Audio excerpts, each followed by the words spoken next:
Hi, I am Michael Schermer, the director of the Skeptic Society, the publisher of Skeptic Magazine. We investigate claims of the paranormal, pseudoscience, and fringe groups and cults and claims of all kinds between. Science and pseudoscience and non-science, junk science, voodoo science, pathological science, bad science, non-science, and plain old nonsense. And unless you've been on Mars recently, you know there's a lot of that out there. Some people call us debunkers, which is kind of a negative term, but let's face it, there's a lot of bunk. And we are like the bunko squads of the police departments out there flushing out. Well, we're sort of like the Ralph Naders of bad ideas, trying to replace bad ideas with good ideas. I'll show you an example of a bad idea. I brought this with me. This was given to us by NBC Dateline to test. It's produced by the Quadro Corporation of West Virginia. It's called the Quadro 2000 Dowser Rod. This was being sold to high school administrators for $900 a piece. It's a piece of plastic with a Radio Shack antenna attached to it. You can douse for all sorts of things, but this particular one was built to douse for marijuana in students' lockers. So the way it works is you go down the hallway and you see if it tilts toward a particular locker, and then you open the locker. So it looks something like this. I'll show you in it. Well, it has kind of a right-leaning bias, so I'll show you. Well, this is science, so we'll do a controlled experiment. It'll go this way for sure.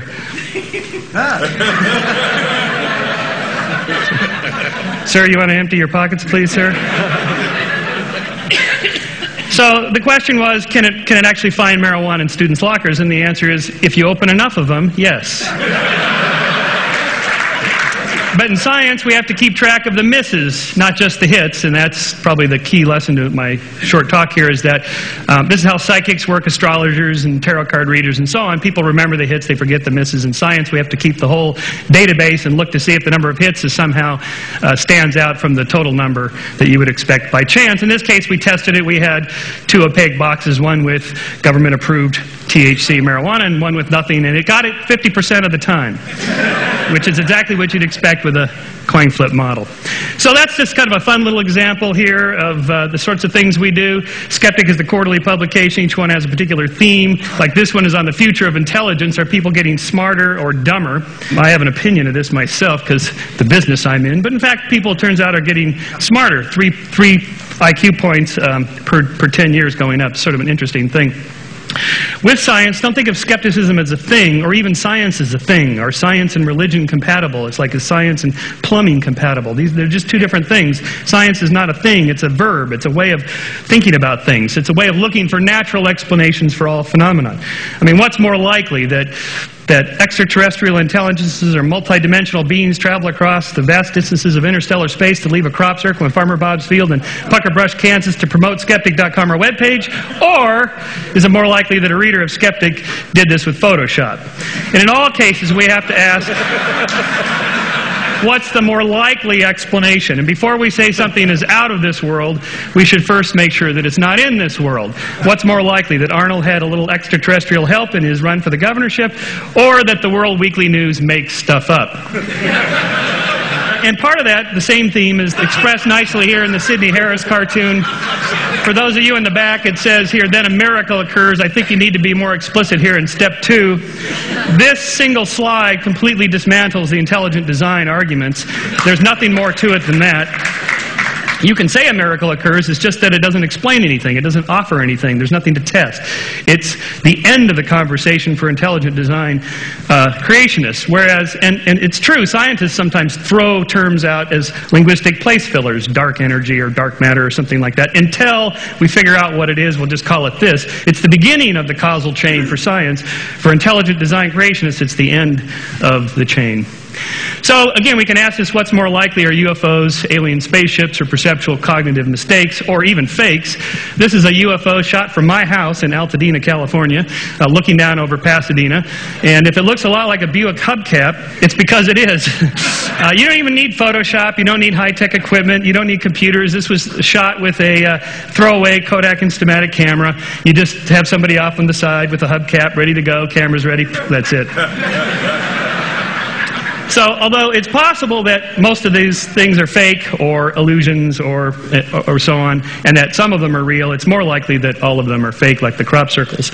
On a more serious note, in all of science, we're looking for a balance between data and theory. In the case of Galileo, he had two problems when he turned his telescope to Saturn. First of all, there was no theory of planetary rings, and second of all, his data was grainy and fuzzy, and he couldn't quite make out what it was he was looking at. So he wrote that he has seen, I have observed that the furthest planet has 3 bodies, and this is what he ended up concluding that he saw. So without a theory of planetary rings and with only grainy data, you can't have a good theory, and it wasn't solved until 1655. This is Christian Huygens' book in which he cataloged all the mistakes that people made in trying to figure out what was going on with Saturn. It wasn't until Huygens had two things. He had a good theory of planetary rings and how the solar system operated, and then he had better telescopic, more fine-grained data in which he could figure out that as the Earth is going around faster, according to Kepler's laws, than Saturn, then we catch up with it and we see the angles of the rings at different angles there, and that's in fact turns out to be true. The problems with having a theory is that your theory may be loaded with cognitive biases. So one of the problems of explaining why people believe weird things is that we have things on a simple level, and then I'll go to more serious ones, like we have a tendency to see faces. This is the face on Mars, which was in 1976, so there was a whole movement to get NASA to photograph that area because people thought this was monumental architecture made by Martians. Well, it turns out here's the close-up of it from 2001. If you squint, you can still see the face. And when you're squinting, what you're doing is you're turning that from fine grain to coarse grain. And so you're reducing the quality of your data. And if I didn't tell you what to look for, you'd still see the face because we're programmed by evolution to see faces. Faces are important for us socially. And, of course, happy faces, faces of all kinds are easy to see. You can see the happy face on Mars there.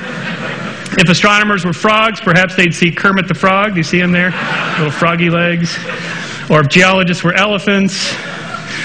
Religious iconography discovered by a Tennessee baker in 1996. He charged $5 a head to come see the nun bun until he got a cease and desist from Mother Teresa's lawyer. Here's Our Lady of Guadalupe and Our Lady of Watsonville, just down the street, or is it up the street from here? Tree bark is particularly good because it's nice and grainy, branchy, black and white, splotchy, and you can get the pattern-seeking. Humans are pattern-seeking animals. Here's the Virgin Mary on the side of a glass window in Sao Paulo. Here's the Virgin Mary made her appearance on a cheese sandwich, which I got to actually hold in a Las Vegas casino, of course, this being America. This casino paid $28,500 on eBay for the cheese sandwich. But who does it really look like? The Virgin Mary? Has that sort of puckered lips, 1940s era look.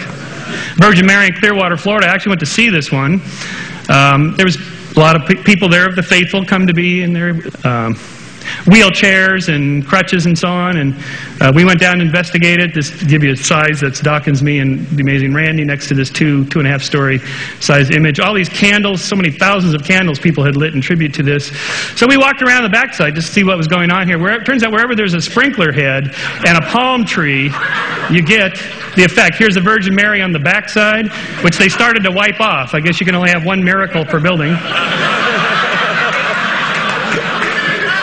So is it really a miracle of Mary, or is it a miracle of Marge? And then I'm going to finish up with another example of this with auditory illusions. There's this film White Noise with Michael Keaton about the dead talking back to us. By the way, this whole business of talking to the dead, it's not that big a deal. Anybody can do it. Turns out it's getting the dead to talk back. That's the really hard part.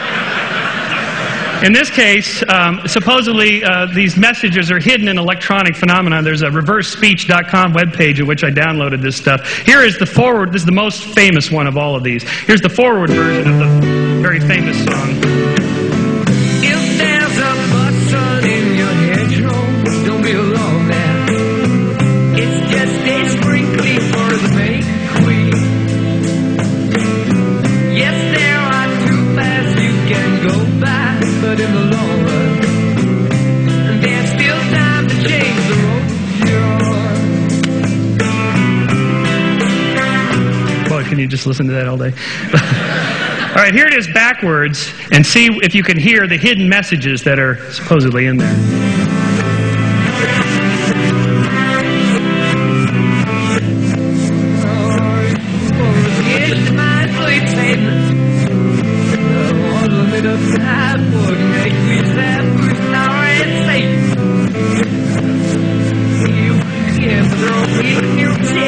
sexy. And all you much more shade. I need a stuff my fancy.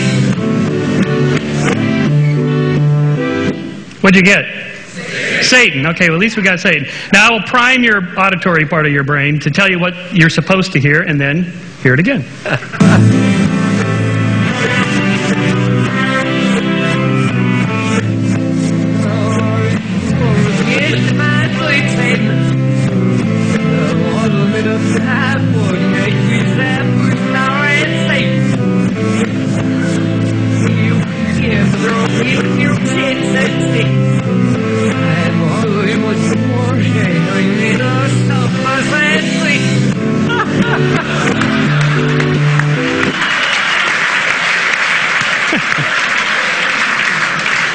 You can't miss it when I tell you what's there.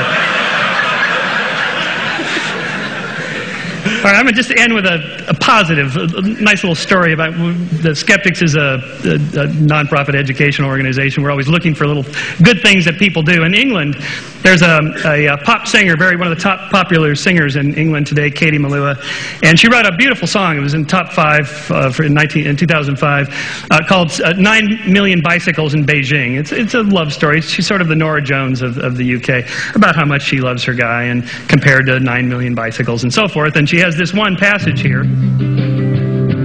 We are 12 billion light years from the edge. That's a guess. No one can ever say it's true, but I know that I will always be with you. Well, that's nice. At least you got it close. In America, it would be we're 6,000 light years from the edge.